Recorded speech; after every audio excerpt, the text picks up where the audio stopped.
bukan undang dasar. Maka orang belum sempurna Indonesianya kalau tidak ada Pancasila. Bagaimana sih pendapat Ibu tentang pentingnya pendidikan Pancasila untuk negara Indonesia? Waalaikumsalam warahmatullahi wabarakatuh. Baiklah, Mbak Saskia. Alasan mengapa pendidikan Pancasila diperlukan untuk negara Indonesia. Jadi menurut saya pendidikan Pancasila itu sangat penting karena untuk membentuk karakter manusia yang bermoral dan berakhlak mulia. Maka dari itu pendidikan Pancasila harus diselenggarakan agar masyarakat kita tetap menjaga budaya yang menjadi identitas suatu bangsa. Jadi itu menurut Ibu. Terima kasih Ibu atas partisipasinya. Sama-sama. Apa pendidikan Pancasila penting untuk negara Indonesia? Menurut saya, pendidikan Pancasila sangat penting, apalagi di zaman kemajuan iptek sekarang ini. Pendidikan Pancasila diperlukan untuk membentukkan karakter masyarakat Indonesia agar lebih peduli terhadap diri sendiri, peduli lingkungan dan alam. Pendidikan Pancasila itu sangat penting untuk pembentukan karakter masyarakat Indonesia yang itu lebih baik, sehingga dan juga pendidikan Pancasila itu memuat prinsip-prinsip dan nilai-nilai karakter bangsa, sehingga sangat diperlukan bahkan sejak usia dini. Oke, baik.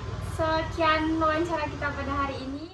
Baiklah, saya akan menanyakan apa alasan pendidikan Pancasila diperlukan untuk negara Indonesia. Baiklah, saya akan menjawab. Dalam sejarah bangsa Indonesia, sebelum tertuang secara tersirat sebagai ideologi tunggal negara Indonesia, konsep Pancasila sudah tertanam dalam budaya dan pandangan hidup yang tumbuh secara alami bangsa Indonesia. Hal ini dibuktikan akan budaya masyarakat Indonesia yang menjunjung tinggi kepercayaan kepada Tuhan, serta toleransi, gotong royong, musyawarah, solidaritas, atau kesetiakawanan sosial.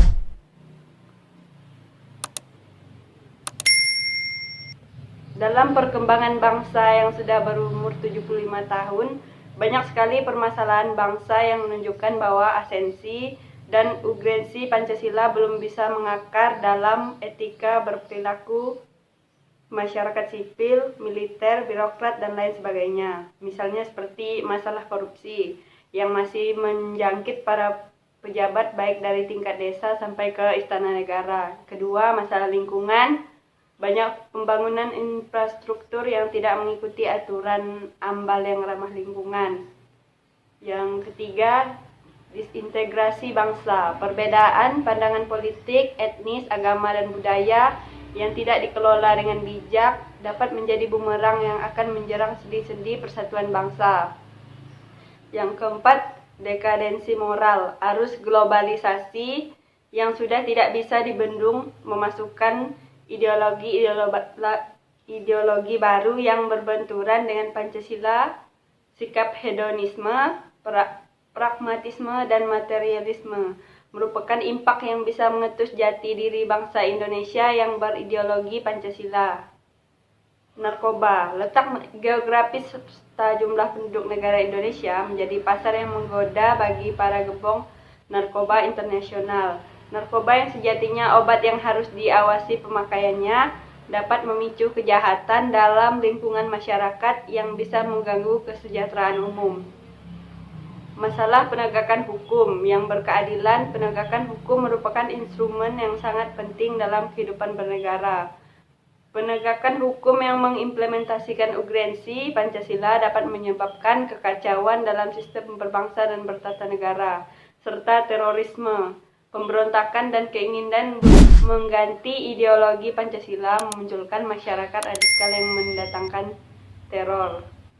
Penanaman dan pelestarian ideologi Pancasila sedang digencarkan oleh pemerintah Indonesia. Kekhawatiran pemerintah bukan tidak beralasan dekadensi moral, peninggalan akar budaya Indonesia dan norma adat yang tercipta dari penanaman nilai Pancasila menjadi alasan yang cukup kuat untuk menguatkan argumen pemerintah bahwa negara Indonesia sedang sakit. Tentunya pemerintah tidak bisa berperan sendiri dalam pengawalan ideologi Pancasila. Kita, mahasiswa yang mendapatkan pendidikan wajib,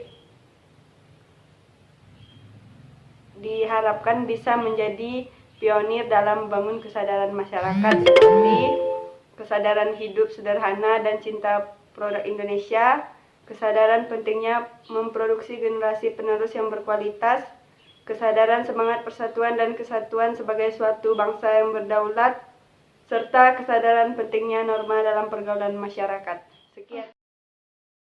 Menurut Kakak, mengapa pendidikan Pancasila harus dilaksanakan di perguruan tinggi? Nah, menurut saya Pancasila itu digunakan sebagai pegangan dan petunjuk arah semua kegiatan dan aktivitas kehidupan dalam segala bidang di dalam universitas. Oke.